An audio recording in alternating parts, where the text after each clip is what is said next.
Hello అందరికీ, ఎలా ఉన్నారు? ఈరోజు సండే కదా, మా ఇంట్లో లంచ్ వచ్చేసి కుస్కా,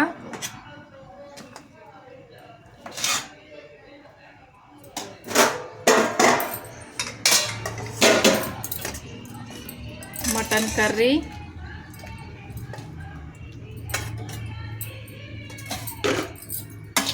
చికెన్, నాటుకోడి chicken fry, raita, egg curry వచ్చేసి మా పెద్దమ్మాయికి చికెన్ మటన్ తిన్నది కాబట్టి. మీ ఇంట్లో ఈరోజు స్పెషల్ ఏంటి? మీరు ఏం చేసుకున్నారో ఇంట్లో కామెంట్ చేయండి. అలాగే మన ఛానల్ని సబ్స్క్రైబ్ చేయండి, లైక్ చేయండి, షేర్ చేయండి. మీకు ఈ మూడింట్లో చికెన్ అంటే ఇష్టమా, నాటుకోడి అంటే ఇష్టమా, మటన్ అంటే ఇష్టమా, రైతాతో ఇష్టమా కామెంట్ చేయండి. ఓకేనా అండి? నాకైతే మటన్తో అయితే ఇష్టం అండి.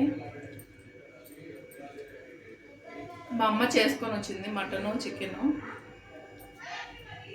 ఈరోజు సండే కదా, పిల్లల కోసం వస్తా చేసుకొని వచ్చిందండి. Okay, bye.